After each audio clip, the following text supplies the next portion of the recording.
बिस्मिल्लाहिर्रहमानिर्रहीम, अस्सलाम वालेकुम। रमज़ान और हम आपको कहेंगे खुश आमदीद। मेरे साथ है मोहम्मद शुएब, मेरे साथ है सबीन फारूक। और आज हम जब यहाँ पर आए तो हम डिस्कस कर रहे थे कि रौनकें लगी हुई हैं जनाब, हर जगह पर हर खेल को फ़रोग मिल रहा है। पहले हम देखते थे कि सिर्फ क्रिकेट या बैडमिंटन, लेकिन अब हमें हॉकी भी नज़र आ रही है, हमें कबड्डी भी नज़र आ रही है, ऐसे बहुत सारे खेल हमें नज़र आ रहे हैं। अब मैं बिलखुसूस पंजाब की बात करूँ, 9 डिवीजन्स और 6 खेल। ये हो क्या रहा है जनाब? ये हो इसलिए रहा है चूँकि एक खिलाड़ी बने हैं मुशीर और ज़रूर दिया होगा मशवरा कि भाई खेलों को फ़रोग देना चाहिए। मैं बात करूँ फास्ट बॉलर वहाब रियाज साहब की, क्रिकेट से पहचान मिली, हम सब जानते हैं। उस मैदान में सलाहियतों का लोहा तो मनवाया, लेकिन रुके नहीं वहाँ पर, थमे नहीं वहाँ पर, आगे बढ़ते हुए सियासत में कदम रखा। अब ये भी हम पूछेंगे कि वाकई कदम रखा है कि नहीं रखा, कदम रखा है उन्होंने। तो पंजाब की काबीना में बतौर मुशीर खेल वो शमूलियत अख्तियार कर चुके हैं और इन दिनों रमज़ान स्पोर्ट्स सीरीज़ हमें नज़र आ रही हैं हर जगह पर। तो हम प्रोग्राम में इस ट्रांसमिशन में ज्वाइन करें। वहाब भाई बहुत शुक्रिया, आपने वक्त दिया रमज़ान और हम में। वहाब भाई ज़रूर जानना चाहेंगे 9 डिवीजन्स 6 खेल, एक तो इस सिलेक्ट करना कि अच्छा ये खेल होना चाहिए। ज़रा क्रिकेट आपके दिल से बड़ा करीब, लेकिन बाकी खेलों को भी आपने उतनी ड्यू इंपॉर्टेंस दी है। थोड़ा सा प्लान तो शेयर करें, किस तरह से एग्जीक्यूट हो रहा है, जो जीतेगा उसे क्या मिलेगा एंड एवरीथिंग। देखिए जी, ये पहली दफ़ा ये थोड़ा सा मैं आपको इस पे एक्सप्लेन कर देता हूँ कि 6 टीमें की हैं। हम लोगों के पास टाइम बहुत कम था और हम चाह रहे थे कि रमज़ान में, क्योंकि आपको पता है रमज़ान का महीना होता है, अफ्तारी से सहरी तक लोग जाग रहे होते हैं, वो चीज़ें इंजॉय कर रहे होते हैं। कोई क्रिकेट खेल रहा होता है, कोई फुटबॉल खेल रहा होता है, इसी तरह टेबल टेनिस, वॉलीबॉल सब कुछ हो रहा होता है। तो इससे हमने एक आइडिया लिया, क्रिएट किया, जिसमें हमें डायरेक्शन मिली वज़ीर आला साहब से कि जी हम इस रमज़ान को जो है वो बेहतर बनाएं और बच्चों को ग्राउंडों में लेकर आएँ और ये टूर्नामेंट्स करवाएं जिसमें वो आएँ और वो अच्छा खेल खेलें और हम लोग सारे जितने भी देखने वाले वो उससे हम लोग जो है वो लुत्फ़अंदोज़ हो। तो ये उनका एक था विज़न था जिसको हमने पूरा करना था और ऑब्वियसली उसके लिए हमने मेहनत की और हम लोगों ने टाइमली ये देखा कि हम ऐसी कौन सी गेम्स हैं जिनको हम लोग जो है वो प्रॉबली आई बॉल कर सकते हैं लोगों के लिए। सो ये स्टार्ट हुआ दो गेमों से, जिसमें था क्रिकेट और हॉकी। उसके बाद हमने फुटबॉल भी ऐड किया, बैडमिंटन, टेबल टेनिस सारे ऐड हो गए। अब क्योंकि हम ये चाह रहे थे, क्योंकि देखिए हमारे यहाँ इधर स्पोर्ट्समैन के लिए ये बहुत ज़्यादा थोड़ा सा वो है कि फाइनेंशियली जो है उनको बहुत अच्छे तरीके से जो देखा नहीं जाता, क्योंकि हमारी जो फेडरेशंस हैं उनके पास स्पॉन्सरशिप्स और चीज़ों का बहुत ज़्यादा मसला है। लेकिन हम लोग यहाँ पर आए हैं कि हम इन चीज़ों को ठीक करें और हम कोशिश करें कि हम उनको एक ऐसा प्लेटफॉर्म प्रोवाइड करें जिससे जो है वो उनके आने वाले वक्त में एक तो खेल रिवाइव हो, ग्राउंड रिवाइव हो, ज़्यादा से ज़्यादा लोग और बच्चे जो हैं वो इस तरफ आएँ। ऑल द बेस्ट वहाब, जो आप प्लान एग्जीक्यूट आप कर रहे हैं।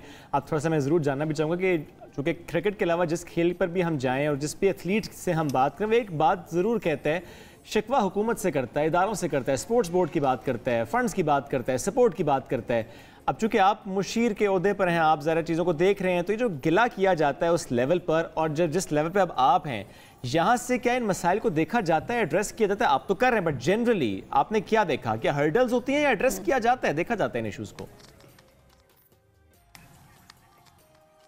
देखिए, मैं ये बिलीव करता हूँ कि अगर कोई शख्स काम करना चाहे तो बहुत ज़्यादा अपॉर्चुनिटीज़ हैं। ओके, आप काम कर सकते हैं।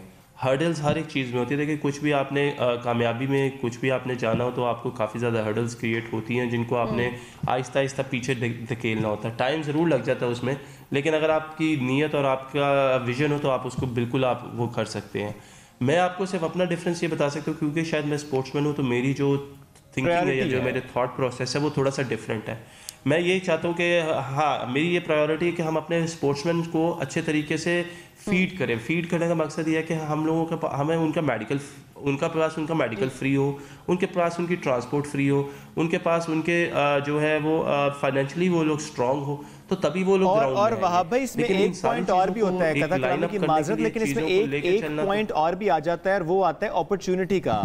कुछ प्लेयर्स ऐसे जो कि जिन्होंने बड़ा नाम बनाया, पाकिस्तान के लिए खेला, अच्छा खेला, इमाद वसीम भी हैं, शुएब मलिक भी हैं, सरफराज भी हैं, इस पर आपने थोड़ा सा क्रिटिसाइज़ भी किया था। मैं ज़रूर चाहूँगा कि मोहम्मद वसीम को ही जिम्मेदार क्यों ठहराया आपने इसका, साबिक चीफ सेलेक्टर को, कि उनकी वजह से मौका नहीं मिला इन प्लेयर्स को? मुझे ज़रा अपॉर्चुनिटी की बात हम अगर करें तो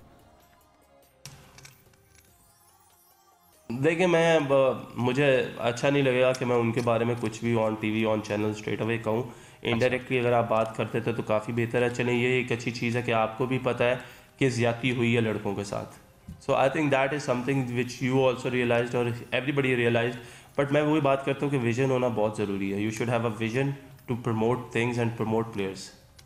तो मैं इतना ही कहूँगा उसके ऊपर। ठीक है, अच्छा, क्योंकि जो आपके नाम से मंसूब था इसलिए मैंने सोचा मैं आपसे बात हूँ, लेकिन आपने कहा कि इस पर ज़्यादा बात नहीं करते। बिल्कुल से बेहतर वहाब खुद ही बता सकते थे, हमारी तो राय इसमें कुछ भी नहीं है, क्योंकि इंटरनली क्या चल रहा होता है वो हमें तो पता नहीं होता। आपको बेहतर उस बारे में पता है जी।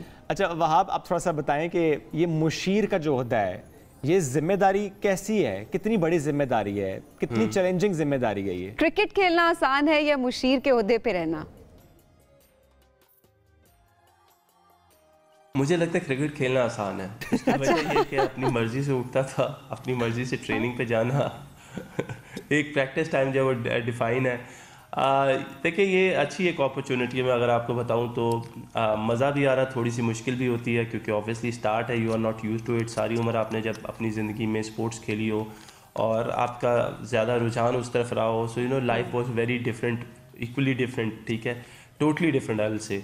बट जब मैं यहाँ पे आया हूँ तो यहाँ पे आके देखा कि चीज़ें जो है वो बिल्कुल मुख्तलिफ है, और उन चीज़ों को सही जगह पे लेके जाना, उनको राइट डायरेक्शन देना, आपके साथ लोगों का चलना, आपको आके डिफरेंट लोगों का मिलना, डिफरेंट कंप्लेंट्स हैं, कुछ हमारी फेडरेशंस जो है वो खुश नहीं है, कुछ के पास फंडिंग नहीं है, कुछ चाहते हैं हम इकट्ठे सपोर्ट करें, कुछ जो प्लेयर्स के इश्यूज हैं, कुछ पैरेलल फेडरेशंस बनी हुई हैं। सो ये काफ़ी चीज़ें जो है मैंने देखी हैं, लेकिन फिर भी मैंने ये फोकस किया कि मैंने जब आया तो मैंने आज के जो पाकिस्तान के टॉप एथलीट्स हैं जिन्होंने पाकिस्तान को कॉमनवेल्थ गेम्स और ओलंपिक्स और इसी तरह एशियन गेम्स में रिप्रेजेंट किया हुआ है, जो हमारे गोल्ड मेडलिस्ट्स हैं, मैंने उन सबको बुलाया और मैंने उन सबसे उनका फीडबैक लिया। मैं जानना चाहता था कि असल में ये चीज़ें तो सारी जो है वो बात की बात है, लेकिन जो पहले प्लेयर्स को मुश्किल आती है, जो पहले प्लेयर्स को प्रॉब्लम है, उनको कैसे सॉल्व किया जाए।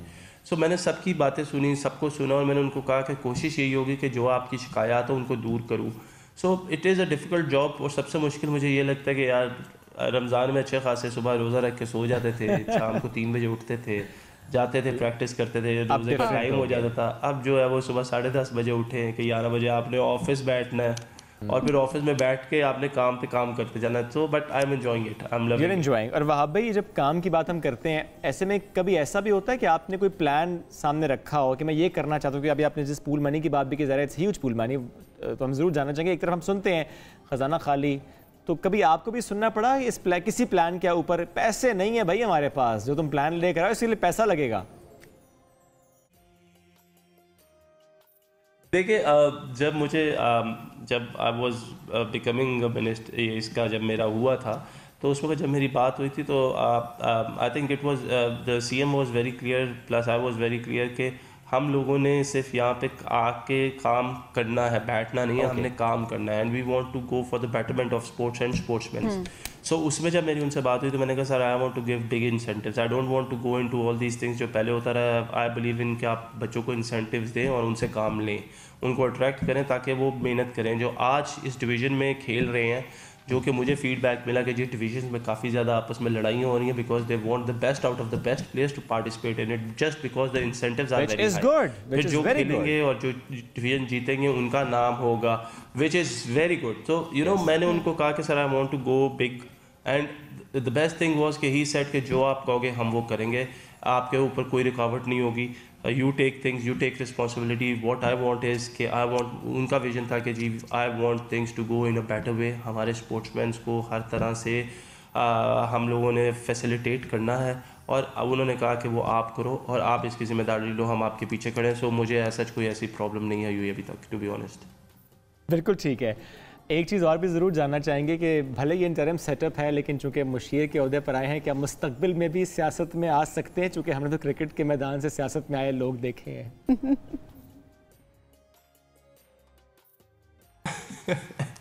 देखिए मेरा सियासत से कोई दूर दूर तक ताल्लुक़ नहीं है, और मैं फिर बता दूं कि मैं आया था स्पोर्ट्स और उसकी बेहतरी के लिए, स्पोर्ट्समैन की बेहतरी के लिए।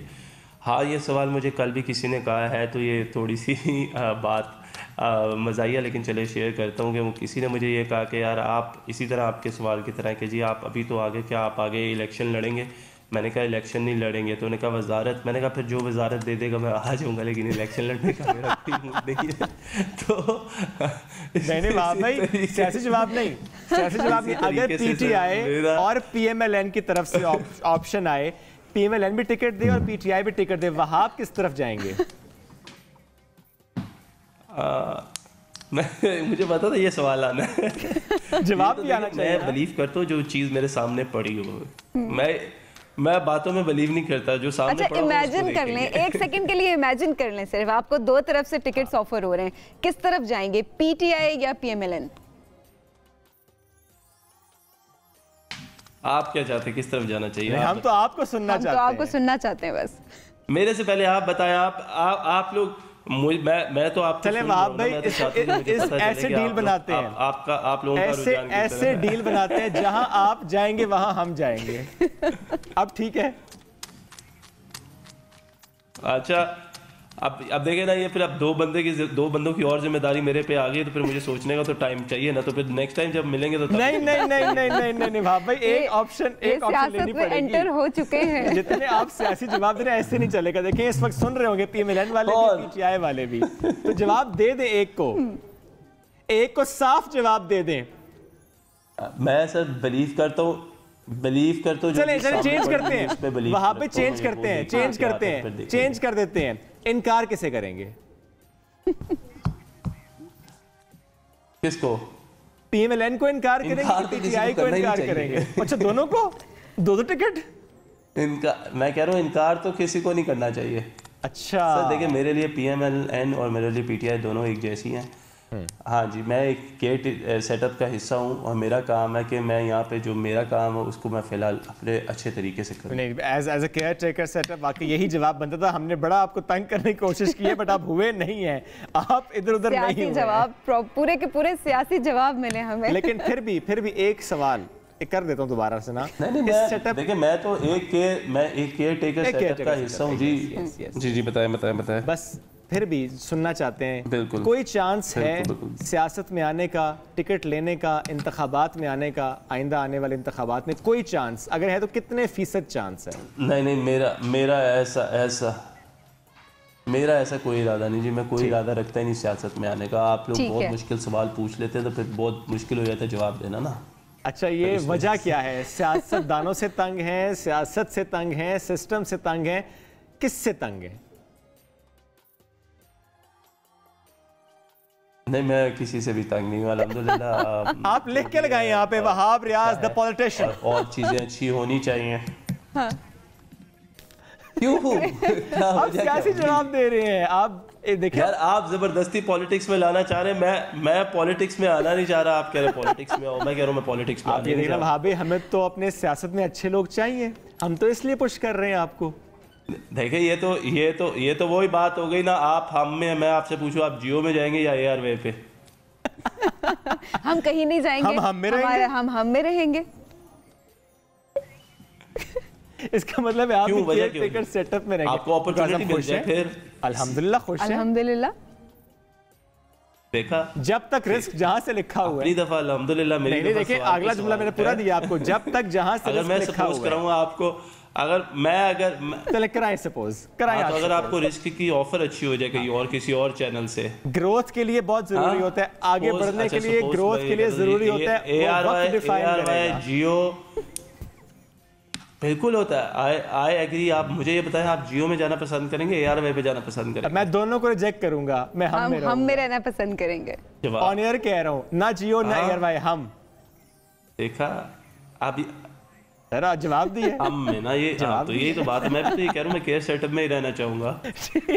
लेकिन मैंने आपका जवाब समझ लिया ना आप ARY कह सकते थे, ना आप जियो कह सकते थे। मैं दोनों कहना नहीं चाहता। आप अल जजीरा कहते, आप BBC कहते। चले, ठीक हो गया। Thank you so much. पूरी कोशिश की हमने, थोड़ा आज उनको तंग करे रोजे में, पूरा बदला उन्होंने लिया, लेकिन हम भी कामयाब हुए। बिल्कुल से चले, एक ब्रेक की तरफ बढ़ना है, ब्रेक से वापस आएंगे, साथ रहिए।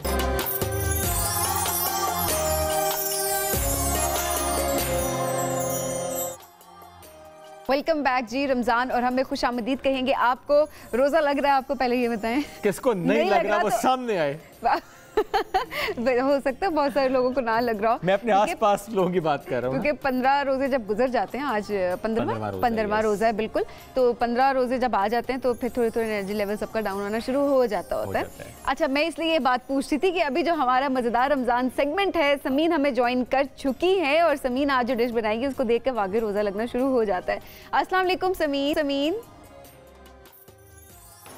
अस्सलाम वालेकुम सबीन, अस्सलाम वालेकुम शुएब, कैसे हैं आप दोनों? वालेकुम अस्सलाम, कैसी हैं समीन आप? अच्छा गुजर रहा है रमज़ान, मतलब 15वां रोज़ा हो गया। हमने कहा ये भी पूछें आपसे कि मसरूफ़ तो इस सेगमेंट में आप रहती हैं, लेकिन अदरवाइज़ कैसा गुजर रहा है? अदरवाइज़ भी बहुत मसरूफ़ गुजर रहा है और मुझे ऐसी फीलिंग आ रही थी कि शायद ये मेरे साथ हो रहा है कि मुझे थोड़ी सी एनर्जी लेवल मेरा डाउन हो रहा है, लेकिन सबीन ने आज ये बोलकर थोड़ा सा मुझे जो है वो थोड़ा सा मुझे उन्होंने एनर्जी दे दी है बात बोल के कि मैं अकेली नहीं हूँ इसमें, कि मुझे फीलिंग इस सफर में हम सब साथ हैं, फीलिंग लो हो रही है। बिल्कुल ऐसा है। और अब मैं anyway, आज का जो कि मेरी अम्मी को बड़ा पसंद आ रहा है ये सेगमेंट, बड़ा कुछ वो आपसे सीख रही हैं। वैसे तो माएँ सब कुछ सीख के आती हैं, लेकिन फिर भी कोई नई डिश सीख लेना, कोई नया टोटका सीख लेना, बहुत शुक्रिया। We all are loving this segment. अब मुझे आज शक ये पड़ रहा है, it's my honour. Thank you so much. अब शोएब के गेस करने का टाइम आ चुका है। शोएब, आज मुझे क्यों लग रहा है कि आज ये सेगमेंट बच्चों के लिए होने वाला है, क्योंकि बच्चों को पसंद आते हैं पराठे या रोल पराठे। कुछ ऐसी फीलिंग आ रही है आज कि आज बच्चों के लिए रोल पराठा टाइप कुछ बनने वाला है। कुछ शवारमा भी हो सकता है, लेकिन रोल पराठा वाली फीलिंग आई है। समीन, क्या बन रहा है आज? हाँ, आज जो है हमारे प्रोग्राम में बिल्कुल सही शोएब ने गैस किया है, लेकिन मैं इस बात से थोड़ी सी सहमत नहीं करूँगी कि बच्चों का फेवरेट है, क्योंकि मेरा खुद का भी बहुत फेवरेट है। और पराठा रोल, कबाब पराठा रोल एक ऐसी चीज़ है, एक ऐसा एक स्नैक आइटम है। इनफैक्ट मैं बोलूँगी कि फुल ऑफ फिलिंग आइटम है, कि उसके अंदर रोटी भी है, उसके अंदर कबाब भी है या बोटियाँ आप जो भी डालें। लेकिन आज जो है स्पेशलिटी हम जो इस प्रोग्राम में ऐड करेंगे वो ये करेंगे कि आज हमारा किचन जो है वो है सेब्रोज़ो का किचन, क्योंकि आज मैं दोनों चीज़ें उनकी इस्तेमाल कर रही हूँ। और आपको ये बताना चाहूँगी कि ज़िंदगी कर दी है कितनी आसान। हम पराठा भी आज उन्हीं का इस्तेमाल करेंगे और हम कबाब भी आज उन्हीं के इस्तेमाल करेंगे। मेरा जो मकसद है वो सिर्फ ये है कि आइडिया देना कि कैसे आप सेब्रोज़ो की प्रोडक्ट्स को अपने अफ्तार के मेन्यू में भी इस्तेमाल कर सकते हैं और बहुत अच्छा एक अपना एक डिश बना सकते हैं। ज़बरदस्त। जो पराठे मैं इनके इस्तेमाल करूँगी उसके अंदर इट्स वेरी सिंपल कि हमारे पास जो पराठे हैं, आपको ये चीज़ पता होनी चाहिए कि पराठे जो हैं वो हमेशा फ्रीज़ किए हुए इस्तेमाल किए जाते हैं, कभी भी डिफ्रॉस्ट करके पराठे इस्तेमाल नहीं होते। उसका रीज़न ये होता है कि कच्चे आटे के बने हुए होते हैं और जब कच्चा आटा डिफ्रॉस्ट होता है तो जाहिर सी बात है वो चिपकना शुरू हो जाता है। तो मैं इसको खोलूँगी डायरेक्ट और अपना यहाँ पर जो हमारा फ्लेम है उसको मैं साथ में ऑन कर देती हूँ, ताकि हमारा जो तवा है वो गर्म हो जाए। और इन पराठों को मैं निकालूंगी और डायरेक्ट मैं रखूँगी इसके ऊपर। अगर मुझे हल्की सी ऑयलिंग की ज़रूरत हुई तो मैं हल्की सी ऑयलिंग भी करूँगी। अच्छा, उसके साथ जो थोड़ा सा एक मैंने पहले भी शोज़ में बताया था कि मैं थोड़ी सी चटोरी किस्म की हूँ और मुझे बहुत रोल हो या कोई देसी आइटम्स हो, मुझे उसमें अपना एक एलिमेंट पसंद है। तो मैं एक साथ में चटनी बना रही हूँ जो कि इन पराठों के साथ, इन रोल के साथ बड़ी ज़बरदस्त जाएगी। और साथ में हमारा एक गार्लिक मेयो का डिप है, क्योंकि it's a very good combination. जब आप कभी भी पराठा रोल खाते हैं तो उस पर आपको ऑप्शंस नज़र आते हैं गार्लिक मेयो का या स्पाइसी मेयो का, तो वो आपको पता होना चाहिए कि अगर आप घर में इम्प्लीमेंटेशन कर रहे हैं तो आपने कैसे बनाना है। ठीक है, अच्छा, अब ये निकाल रही हूँ पराठा और इसको मैं डायरेक्ट इस तरह से खोलकर, देखें ये बिल्कुल भी स्टिकी नहीं होगा क्योंकि अभी ये फ्रोज़न है। जब ये पिघलेगा तो ये स्टिकी होना शुरू हो जाएगा। और मैं रखूँगी इसको डायरेक्ट अपने इधर चूल्हे पे जो हमारा तवा रखा हुआ है गरम, उस पर। अच्छा, इसको मैं अब छेड़ूँगी नहीं जब तक कि मुझे ये फील नहीं आ जाएगी कि हमारा जो नीचे का जो है वो पक चुका है। अगर छेड़ना शुरू किया इस मोमेंट पे तो ये मेरा जो चमटा, जो मेरा पकड़ने वाला जो चमचा होता है वो भी ख़राब करेगा और ये तवा भी ख़राब करेगा। तो हम इसको थोड़ी देर के लिए छोड़ देंगे ताकि ये अपने उसमें जो है वो पकता रहे। और मैं हल्की सी चाहूँगी कि ऑयलिंग भी कर दूँ ताकि ये बिल्कुल भी जो है वो स्टिकी ना हो। हल्का सा इसमें oil, just a teaspoon of oil मैं इसके अंदर डालूंगी। और आपको ये अंदाज़ा होगा कि जब हम रोटी भी बनाते हैं और जब वो पकने वाली सिचुएशन में होती है तो ऊपर की जो लेयर होती है उसमें फ़ील होना शुरू हो जाता है कि नीचे वाला जो हिस्सा है वो पक गया है। हमने इसमें भी इसी चीज़ को फॉलो करना है क्योंकि ये भी कच्चा ही आटा है। ठीक है, अच्छा जी, अब आ गया है, कल मुझे किसी ने बोला कि आप ठीक है बहुत बोलती हैं अपने प्रोग्राम में थोड़ा ठीक है कम कर दें। मुझे खुद नहीं पता, मैं ठीक है बहुत बोलती हूँ। अच्छा जी, अब आ जाते हैं हम अब सीख कबाब के ऊपर। ये देखिए, इनके ये रेडी टू कुक सीख कबाब हैं। इनको मैं खोलूँगी और डायरेक्ट डालूँगी अपने इस पैन में, लेकिन पहले मैं अपने इस पराठे को जो है वो चेक करना चाहूँगी कि ये कितना कुक हो गया। अच्छा समीन, ये भी तो कहा जाता है कि जो फ्रोजन फूड्स में जितने भी सीख कबाब वगैरह हो या कोई भी चीज़ हो, ये कुक्ड होती है और अगर आप सिर्फ माइक्रोवेव में गर्म भी करें दैट्स इनफ, फ्राई करने की ज़रूरत नहीं होती। Is that true? हाँ, ये is it exactly true, but मैं किस लिए इसको फ्राई करूँगी? मैं इसलिए फ्राई करूँगी कि माइक्रोवेव में समटाइम क्या होता है कि अगर थोड़ा सा भी पानी का जो एलिमेंट है वो रह जाता है तो फिर आपका जो जो आपका कबाब है वो थोड़ा सा वाटरी ना लगे। बिल्कुल पानी मुझे इसका बिल्कुल ड्राई करना है। आप इसको माइक्रोवेव भी बिल्कुल कर सकते हैं, यानी कि थॉ करके, बिल्कुल थॉ करके, और फिर आपने इसको बताइए। जी जी जरूर। बटर पेपर के अंदर आप कबाबों को रखें और फिर माइक्रोवेव में गर्म करें, जबरदस्त गर्म होंगे।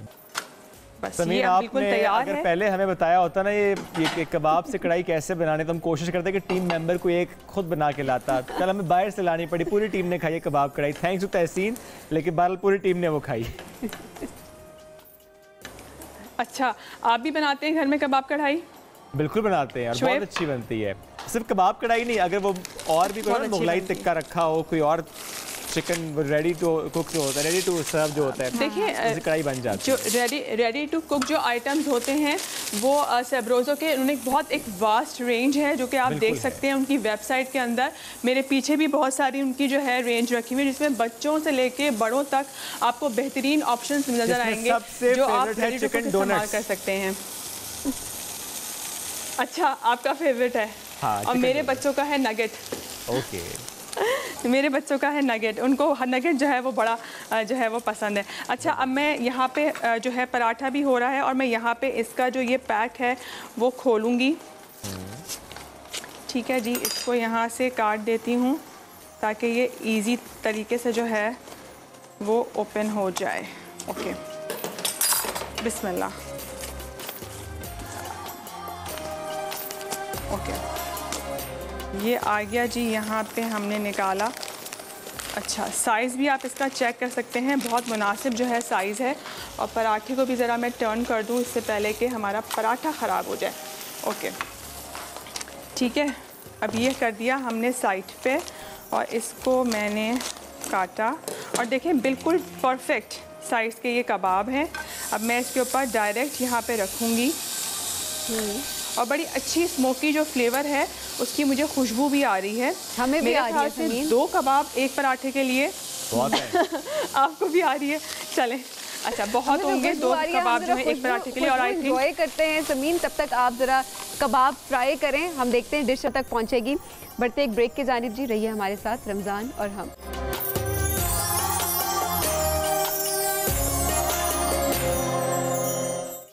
Welcome back. मज़ेदार रमज़ान, कहाँ पहुंचा रोल पराठा। चलते हैं फिर किचन की तरफ। समीन, रेडी है कबाब, अब सिर्फ असेंबलिंग होनी है उनकी पराठे के अंदर।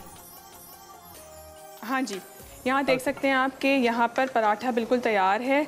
ठीक है जी, कबाब मैंने निकाल के इधर रख दिए हैं। अब मैंने बताए थे 2 चटनियाँ मैं बनाऊँगी, तो यहाँ पे ये दही है और दही में जो हम खट्टी चटनी जो हम बनाते हैं घर में हरी वाली इमली की, वो मैंने इसके अंदर जो है डालनी है तकरीबन 1 से 2 टेबल स्पून। और मैं आपको बता दूं कि जो बाज़ार में चटनी मिलती है पराठों के साथ वो कुछ इस तरह से ही बनती है। जब आप ये घर में बनाएंगे तो आपको अंदाज़ा होगा कि ये कितने मज़े की चटनी बनती है। और अ टिंच ऑफ सॉल्ट, ठीक है, ताकि सॉल्ट जो है वो कम ना हो। ठीक है, अच्छा, यहाँ पे हमने ये हमारी चटनी बन गई दही वाली। उसके बाद ये जो मेयोनीज़ है इसको लिया और मैंने बनाना है गार्लिक मेयो, तो मैं इसका थोड़ा सा पार्ट लूँगी मेयोनीज़ का। ठीक है, उसके बाद मैंने डालना है इसके अंदर थोड़ा सा फ्रेश गार्लिक जो कि मुझे बहुत पसंद है, और चॉप्ड गार्लिक इस्तेमाल कीजिएगा। चॉप्ड गार्लिक का जो फ्लेवर है वो बड़ा अच्छा आता है, और हल्का सा सॉल्ट। ठीक है, इसको अच्छे से करेंगे हम मिक्स। अच्छा, इसके अंदर आप चाहें तो थोड़ा सा दूध भी इस्तेमाल कर सकते हैं इसको पतला करने के लिए, और बहुत सारे लोग, मैंने पहले ही बताया था, सिरका भी इस्तेमाल करते हैं। पर क्योंकि मुझे खटास वाली जो फीलिंग है वो बहुत अच्छी नहीं लगती है, तो आप इसको कर सकते हैं। इस कम्प्लीटली अप टू। ये दोनों हमारे डिप्स होकर तैयार। अच्छा जी, अब उसके बाद यहाँ पर आया ये पराठा। और यहाँ रखा मैंने ये पराठा। पराठे के ऊपर सबसे पहले जो है मैं रखूँगी, लगाऊंगी ये चटनी जो हमने बनाई थी दही वाली, वो इस तरह से मैं फैला दूंगी। ठीक है, उसके बाद ये आ गए 2 कबाब। जबरदस्त। ठीक है, आप चाहें तो वैसे 1 कबाब भी इस्तेमाल कर सकते हैं, पर समझा थोड़ा सा और चाहे तो फिलिंग 4 करने के कबाब लिए मैं रख 2 सकते कबाब आप जैसे बंदे तो जितना भी रख सकते हैं, क्योंकि आप खाने के बड़े शौकीन हैं। अच्छा, ये प्याज आ गया। अच्छा, टमाटर भी चाहे तो इस्तेमाल कर सकते हैं, कम्प्लीटली अप टू यू। और जो पिकल्ड वाले जो अचार आते हैं ना, वो भी बड़ा मज़े का फ्लेवर देते हैं। इस तरह के रोल्स के अंदर जो क्यूकम्बर टाइप चीज़ें होती हैं जो कि पिकल होती हैं, यानी कि सिरके में डली हुई होती हैं। और फिर जो ये मैंने मेयोनीज़ का बनाया था, गार्लिक मेयो जो बनाया था, इसको मैं डालूंगी ऊपर ऐसे करके, थोड़ा सा फैला दीजिए इसको। ठीक है जी, और थोड़ी सी ऊपर ये दही वाली चटनी और डालूंगी, हल्की सी बिल्कुल। ओके। इसके बाद हमने इसको कर देना है ऐसे करके रोल। ये देखें, इसको मैंने ऐसे फोल्ड कर दिया, ठीक है, और यहाँ से इसको अंदर कर दिया ताकि आपका ये सेफ हो जाए। अब ये क्या है, ये इतनी ज़बरदस्त चीज़ है कि आप जो है वो बच्चों को लंच में भी दे सकते हैं। ठीक है, आप अपनी इफ्तार की जो आपकी टेबल है आप उसमें भी बना सकते हैं, और आप इसको खाने के तौर पे भी इस्तेमाल कर सकते हैं। अच्छा जी, अब आते हैं ड्रिंक की तरफ। सो ड्रिंक जो है, आज मैंने बोला कि ड्रिंक भी जो है ना हम बड़ी क्विक वाली इस्तेमाल करें, हम जो है वो ड्रिंक में इस्तेमाल करें आज टैंग के 2 फ्लेवर। सो टैंग का जो है मैं एक इस्तेमाल कर रही हूँ ऑरेंज फ्लेवर, इस्तेमाल कर रही हूँ लेमन मिंट। ये आप देख सकते हैं कि ये है ऑरेंज फ्लेवर और ये है लेमन पेपर, जो कि मेरा वन ऑफ द फेवरेट है। सो इसको मैं यहाँ से कट करूँगी। वेरी सिंपल, बहुत इजी है, और आई थिंक टैंग ऐसी प्रोडक्ट है जो रमज़ानों में हर घर में जो है वो अवेलेबल होती है। सबसे पहले हम डालेंगे पानी।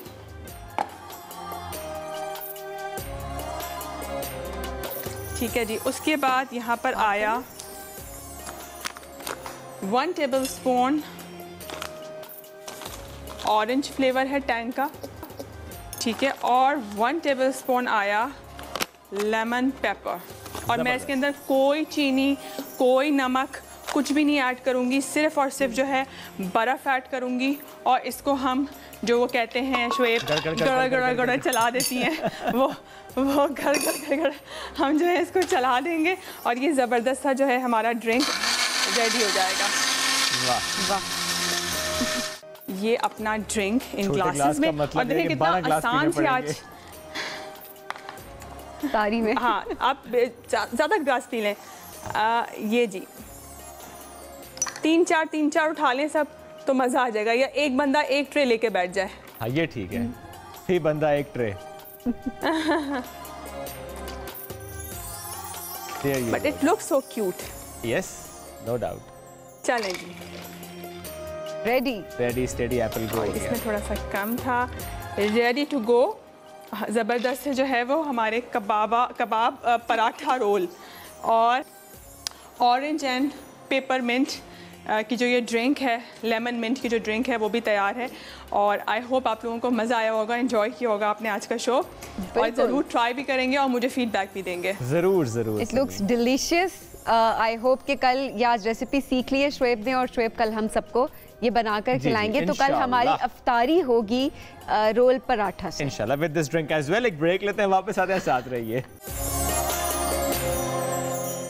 Welcome back. रमज़ान और हम में कहेंगे खुशामदीद, और वक्त हुआ है जनाब सैर करने का। कहाँ लेकर जा रहे हैं आज? उस मुल्क लेकर जा रहे हैं जहाँ कोई और मुल्क ऐसा नहीं आसपास जिसकी सरहद जो है ना समंदर से लगती हो। अच्छा, लैंड लॉक कंट्री है, उज़्बेकिस्तान है। और इसके आसपास क्या जी, काज़ाकिस्तान है, किर्गिस्तान है, ताजिकिस्तान है, अफगानिस्तान है, तुर्कमेनिस्तान है, यानी स्तान के अंदर है ये एक और एक सांस में बोला आपने वैसे। हाँ, तो खुरम इलाही साथ मौजूद है, उनसे हम इसकी तारीख पर आज बात करेंगे, इंटरेस्टिंग फैक्ट्स को शेयर करेंगे। अस्सलाम वालेकुम जी। वालेकुम अस्सलाम, उम्मीद आप दोनों खैरियत से होंगे। अल्हम्दुलिल्लाह। यहाँ लेकर जाएं जी, बहुत प्यारा जी बिल्कुल। पहले इंटरेस्टिंग बात कि एक डबल लैंडलॉक कंट्री या लैंडलॉक कंट्री वो होती है जिसको कोई भी, उसकी हर तरफ जो है उसके हमसाय ममालिक मौजूद हों और कोई भी चीज़ भेजनी हो या वहाँ से मंगवानी हो तो किसी और मुल्क से गुजर के, लेकिन इसके तमाम पड़ोसी ममालिक की भी कोई सरहद जो है वो पानी के पास नहीं, यानी डबल लैंडलॉक है। इसके अलावा दुनिया में 45 ममालिक हैं जो लैंडलॉक हैं, ये उनमें से एक है, लेकिन डबल लैंडलॉक दुनिया के सिर्फ 2 मुल्क हैं, उनमें से सबसे बड़ा मुल्क उज़्बेकिस्तान है।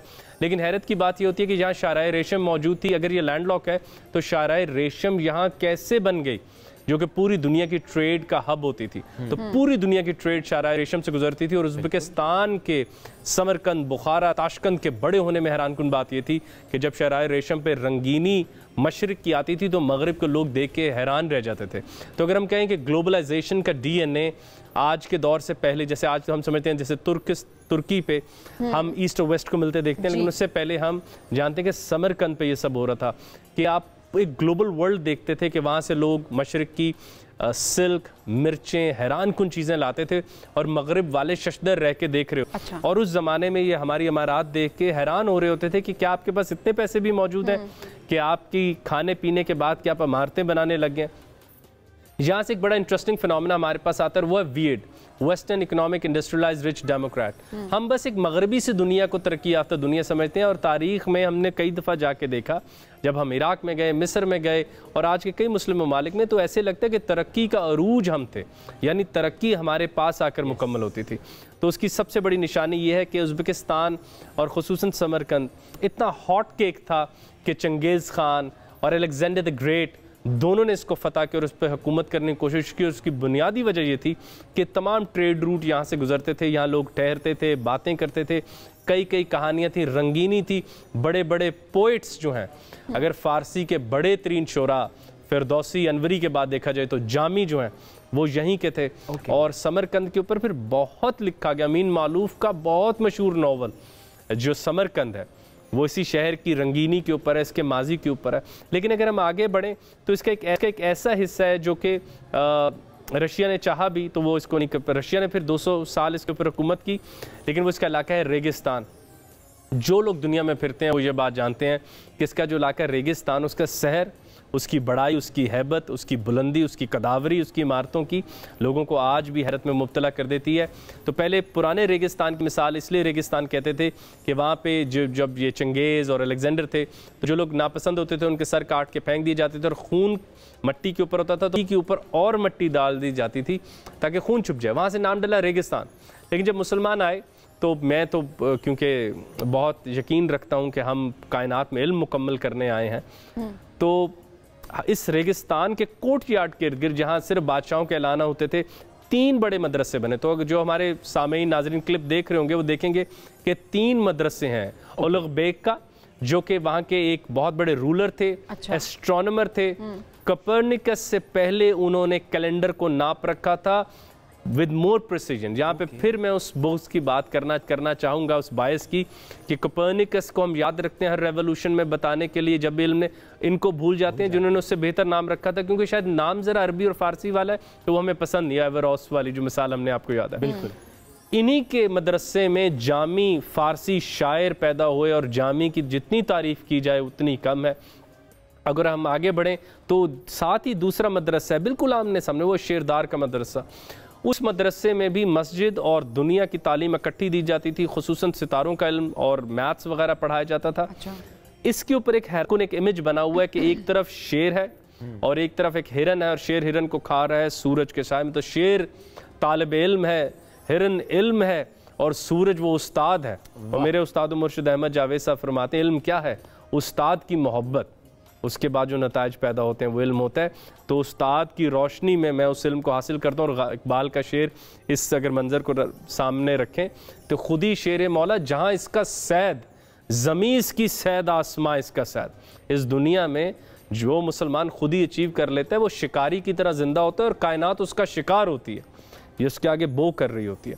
तीसरा जो मकबरा है ये उस ज़माने का तलाकारी का जो मदरसा का है, तीसरा तलाकारी उसका नाम है फ़ारसी में। उसके अंदर उस ज़माने में बोर्डिंग थी स्टूडेंट्स के लिए, उस ज़माने में हॉस्टल्स बनाए गए थे ताकि स्टूडेंट्स वहाँ के रह सकें। तो ये उस इस्लाम की तर्जुमान है, ये रेगिस्तान का ये वाला कोर्ट यार्ड जहाँ पे दुनिया की ट्रेडिंग हो रही है, बादशाह के अहकाम भी आ रहे हैं, लोग बैठ के गुफ्तगू भी कर रहे हैं। उन्हीं मदरसों में मसाजिद भी मौजूद हैं, और कायनात आगे किस तरफ बढ़ रही है और कायनात क्यों फैल रही है और हमारे बगैर इसका अंधेरा कौन कम कर सकता है, इन सब सवालात के जवाबात भी उस रेगिस्तान में ढूंढे जाते थे। तो तैमूर ने आके जो इस्लाम को दोबारा बहाल किया, जो चंगेज़ ने और अलेक्जेंडर ने किया था, उसकी सबसे बड़ी कहा जाता है कि सबसे सहर अंगेज़ दुनिया का मकामात में इसका शुमार है। और उज़्बेकिस्तान के बारे में एक बड़ी मशहूर बात है, समझें पूरा ही अजायब घर है। अगर हम आगे बढ़ें तो एक ज़िंदा बादशाह का मकबरा भी है जो रसूल करीम सल्लल्लाहु अलैहि वसल्लम के कज़न है, कसम इब्न अब्बास, और उनके बारे में एक मशहूर बात है कि उनका सर तन से जुदा कर दिया गया उन लोगों ने जो इस्लाम के दुश्मन थे, और आपके जिस्म ने आपका सर को उठाया और करीबी पड़े कुएं की तरफ गए और वहाँ उसमें छलांग मार दी। तो उसके बाद वहाँ पे मकबरा तामीर किया गया उनकी याद में, और वहाँ पर उसे कहा जाता है कि एक ज़िंदा का मकबरा है। और एक जो दूसरी अकीदत की बात है कि रसूल करीम सल्लल्लाहु अलैहि वसल्लम के कज़न भी थे। यहाँ पर मैं एक बात फिर सामने नाज़रीन को बताता चलूँ, जो इन वाक़यात पे हैरत ज़दा होते हैं, इससे ज़्यादा एतमाद हम अफलातून और होमर की कहानियों पे करते हैं। तो हम ये 13वीं 14वीं सदी की बातें हैं जिनको हम कहते हैं अरे भाई ये कैसे हो गया होगा, और इससे पुरानी बातों के ऊपर हमें इससे ज़्यादा कामिल यकीन है कि वाकई सुकरात ने जहर पिया था और फलां ढमकाना। एनीवे, अगर हम और आगे आएँ तो बातें ख़त्म नहीं होती। यहाँ पे हज़रत ख़िज़र अलैहिस्सलाम से जुड़ी हुई एक मस्जिद भी है, और वो हज़रत ख़िज़र अलैहिस्सलाम से के बारे में कहा जाता है कि वो यहाँ पर आए थे, और राजा ज़िया से वो अमूमन और तफसील में कवर कर चुके हैं उनको, क्यों कुछ कहते हैं कि वो सूफ़ी थे, उनके पास ओकल्ट इल्म था। आखिरी जो हैरान कुन बात है वो एक मस्जिद है, बीबी खानम की मस्जिद। बीबी खानम, हाँ बीबी खानम में, अच्छा मैंने बड़ी तहकीक की है, बीबी खानम मुस्लिम तहजीब में कौन सा नाम है, तो अमीर तैमूर की चाइनीज़ बीवी का नाम बीबी खानम था, जिनको वो सरप्राइज़ देना चाहते थे कि उनकी याद में मस्जिद बनाएंगे। लेकिन वो मस्जिद इतना एम्बिशियस प्लान था कि जैसे जैसे वो बनती जा रही थी वैसे वैसे उसकी ईंटें गिरने शुरू हो गई थी। तो तैमूर को उससे काफ़ी उदासी भी छाई, लेकिन तैमूर फिर नमूनिये से इसकी हलाकत हो गई, वो फौत हो गए।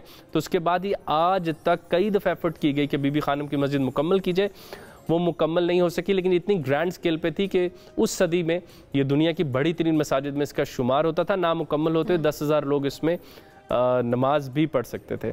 तो उज़्बेकिस्तान की अभी कहानी चल रही है, बिल्कुल खुसूसन समरकंद नाम मुकम्मल है बुखारा के बगैर। बिल्कुल, तो अगली किस्त में हम इंशाल्लाह बुखारा और ताशकंद की बात करेंगे इंशाल्लाह। थैंक यू, आपका बहुत शुक्रिया। अभी उज़्बेकिस्तान पर हम बात कल भी करेंगे। एक ब्रेक की तरफ बढ़ने रमजान और हम वापस आएंगे, साथ रहिए।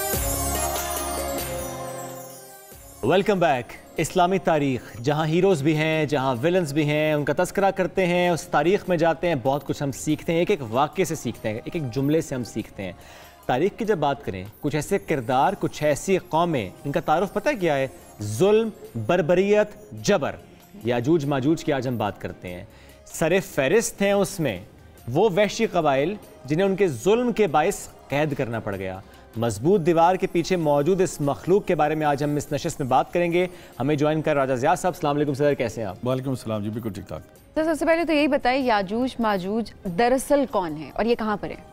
ये अब असल में सबसे पहले तो हमें, जब भी हम कोई दीन की बात करें तो सबसे पहले कुरान की तरफ जाते हैं।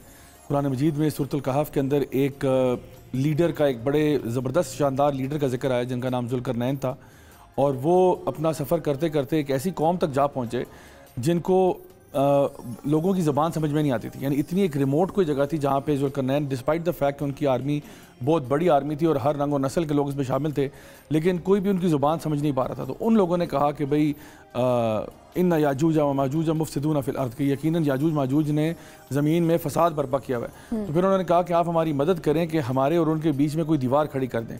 अच्छा, यहाँ पर बड़ी इंपॉर्टेंट बात यह है कि ज़ुल्करनैन ने यह नहीं कहा कि मेरी तो लश्कर इतना बड़ा है, मेरी तो ताकत और क़ुव्वत इतनी ज़्यादा है कि हम तो याजूज माजूज को सत्यानाश करके रख देंगे। आपने कहा नहीं, वाकई में यहाँ दीवार ही बनानी पड़ेगी, यानी इनको डिफीट करना पॉसिबल नहीं होगा, इनके और तुम्हारे बीच में दीवार बनाएंगे। तो फिर उन्होंने कहा कि मुझे तुम्हारे से हेल्प चाहिए होगी कि तुम्हारी नफरी में, और तुम्हें मुझे यानी कॉपर और आयरन को मिक्स करके आप कह लें कि एक एलॉय बनाया आपने जिसकी दीवार कंस्ट्रक्ट की, और उस दीवार को कंस्ट्रक्ट करने के बाद फिर उन्होंने अल्लाह ताला की तरफ सारी जो पावर एट्रीब्यूट की कि ये अल्लाह ताला के जो है ना इज़्न से हुआ है, अल्लाह ताला के फजल से हुआ है, वरना हमारे पास तो कोई इस्तिताअत नहीं थी। तो वो जो दीवार है वो उसके पीछे अब याजूज माजूज का जो भी एक ऐसा कबीला है जो उसकी तादाद बहुत ज़्यादा है, यानी तादाद में इतने ज़्यादा हैं कि एक सही हदीस में नबी करीम सल्लल्लाहु अलैहि वसल्लम इरशाद फरमाते हैं कि क़यामत के दिन आदम अलैहिस्सलाम जो हैं वो अल्लाह रब्बुल इज़्ज़त उनको ये हुक्म देंगे कि आप ऐसा करें कि अपनी औलाद में से जन्नत वालों को और जहन्नम वालों को अलग-अलग कर दें। तो आदम अलैहिस्सलाम पूछेंगे कि या अल्लाह किस तादाद में करूँ? तो अल्लाह ताला फरमाएंगे कि 999 जो हैं वो जहन्नम में और एक जन्नत में।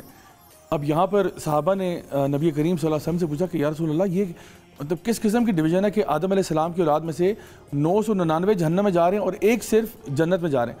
तो आपने फरमाया कि जो 999 हैं ये याजूज माजूज में से होंगे और ये जो एक होगा ये बेसिकली नबी करीम सल्लल्लाहु अलैहि वसल्लम का उम्मती होगा। अब आप इमेजिन करें just the scale of the number of people जो याजूज माजूज हैं, और जब ये एक दिन आएगा कि ये दीवार जो है इसको ये तोड़ पाएंगे, वहाँ से रिलीज़ हो जाएंगे, और जब ये रिलीज़ होंगे तो ये क़यामत की निशानियों में से एक निशानी बन के आएंगे। यानी एक ज़माने में ये पहले आ चुके हैं, जो है फसाद बर्पा कर चुके हैं, दीवार के पीछे उनको लॉक कर दिया गया, लेकिन अब ये आहिस्ता आहिस्ता दीवार के अंदर सुराख करते चले जा रहे थे और फिर एक टाइम आएगा कि ये रिलीज़ हो जाएंगे दुनिया में। दीवार ज़ुल्करनैन है कहाँ पे? ये इसके बारे में बहुत सारे उलमा की डिफरेंट आरा हैं, लेकिन इब्न कसीर की अगर आप देखें और इसी तरह से इमाम इब्न हजर अल अस्कलानी जो हैं वो इशारा करते हैं कि ये तकरीबन आर्मीनिया और अज़रबैजान का जो इस वक्त इलाका बन रहा है उसके बीच में कोई एरिया है जहाँ पे ये दीवार कंस्ट्रक्टेड है। अच्छा जी सर, इस वाक़े से क्या हम ये भी सीख सकते हैं कि हर वक्त मुकाबला नहीं किया जाता, जुल्म का, जबर का, किसी गिरोह का हर वक्त मुकाबला नहीं किया जाता, कभी कभी दीवार भी कायम करनी पड़ती है, कभी कभी आपको बंद बांधना पड़ता है? जी बिल्कुल।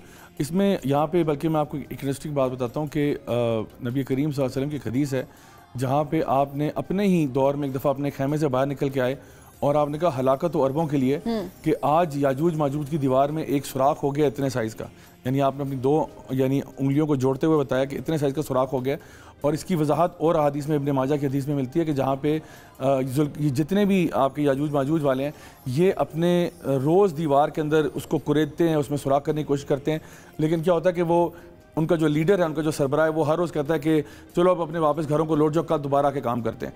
तो वो फिर इसी तरह से रोज़ाना होता है। तो जब वो वापस आते हैं तो दीवार पहले से ज़्यादा मजबूत हुई होती है, यानी एक अल्लाह की तरफ से कोई करामत है या मौजा समझ लें कि जितना वो उसको तोड़ते हैं वो और मजबूत हो जाती है। अच्छा। लेकिन एक दिन ऐसा आएगा, नबी करीम सल्लल्लाहु अलैहि वसल्लम ने फरमाया कि एक दिन ऐसा आएगा कि जब वो सुराख करेंगे और उनका लीडर कहेगा कि कल हम आएंगे तो इंशाअल्लाह हम इसको कल दोबारा से रिज्यूम करेंगे जहाँ से सिलसिला मुनक़ते हुआ था।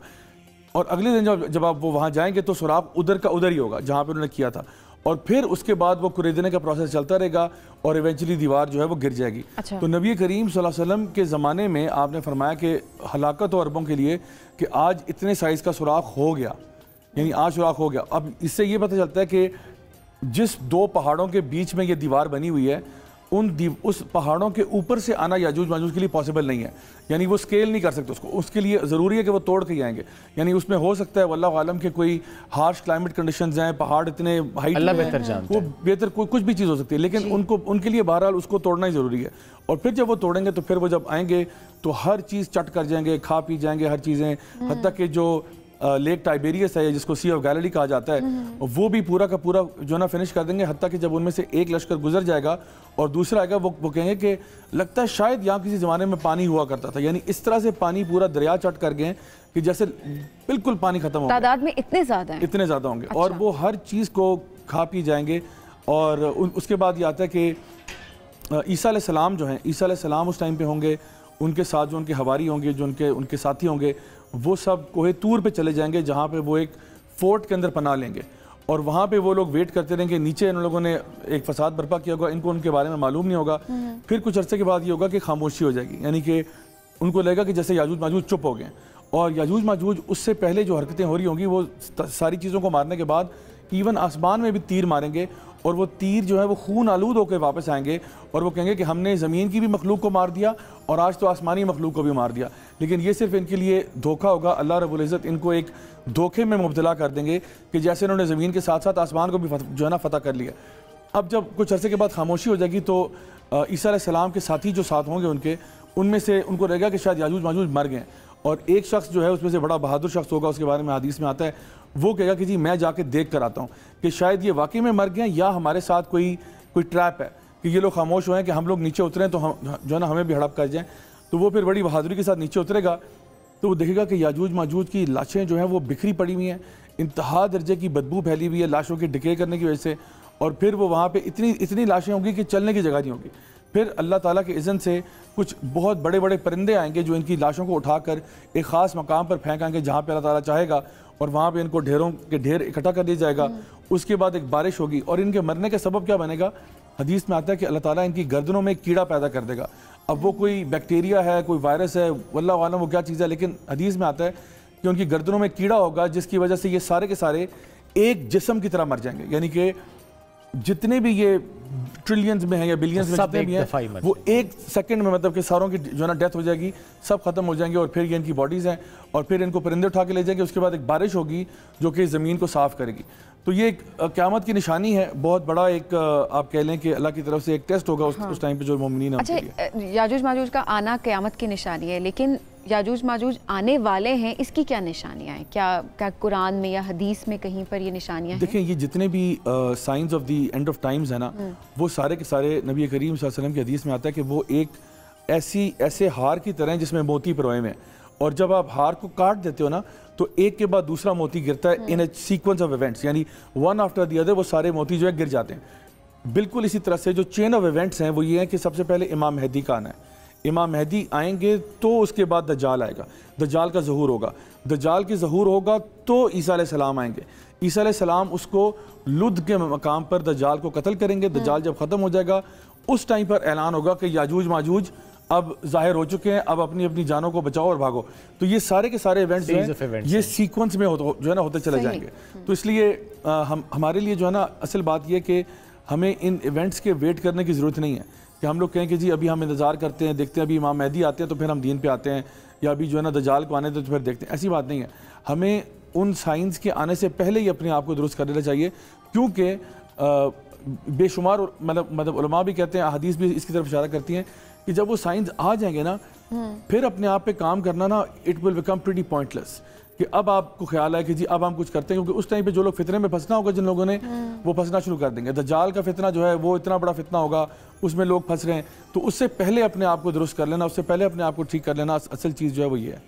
हम रियल लाइफ में भी देखते हैं कि किसी के हवाले से जब देखें वो चट कर जाता है या वो ज़्यादा खा जाता है या वो बिल्कुल तहस नहस करता है अपने आसपास को, कहते हैं ये याजूज माजूज की कौम से, ये कहना कैसे देखते हैं? ये आई थिंक आमतौर पे जो अल्लाह ताला की निशानियाँ या साइंस हैं उसके मामले में बहुत ज़्यादा उसको लाइट लेना नहीं चाहिए। कभी किसी ने वैसे कह दिया तो हम उस पर कोई फतवा भी नहीं लगा देते, लेकिन बहरहाल इसमें थोड़ी एहतियात करनी चाहिए, क्योंकि ये जो निशानियाँ है ना ये हमें अपने बच्चों को उसी तरह पढ़ानी चाहिए जिस तरह से ये है, जिस तरह उनका हक है, क्योंकि ताकि उसको कोई बिलिटल ना, कोई लाइटर साइड नहीं होनी चाहिए। बस एक छोटी सी बात, इनके कद के बारे में कहा जाता है कि लोग, हम भी बचपन से सुनते आ रहे हैं कि ये छोटे कद के होते हैं, ये मिथ है या अच्छा? ये इसमें बहुत सारी मिथ्स मौजूद हैं। एक ये कि बहुत छोटे कद के होते हैं, एक है कि ये देव होते हैं, एक है कि जिनके कान लंबे होते हैं, एक है कि इनके सींग होते हैं, एक है लंबे दांत होते हैं। ये इसमें कोई भी सही हदीस में कोई चीज़ साबित नहीं है। ये बनी आदम में से हैं, आदम अलैहिस्सलाम की औलाद में से हैं। इनके चेहरों के बारे में बताया गया कि इनके चेहरे चपटे होते हैं, जिस तरह शील्ड होती है उसकी तरह आंखें इनकी छोटी होंगी। बस ये हमें पता है। बहुत शुक्रिया जी, आप हमारे साथ मौजूद थे आज। और इसी तरह ट्रांसमिशन का सिलसिला यहाँ पे हम रोकेंगे। कल दोबारा आपसे मुलाकात करेंगे नए मेहमानों के साथ, नए मौज़ूआत के साथ। दुआओं में याद रखिए, ख्याल रखिए। अल्लाह हाफ़िज़।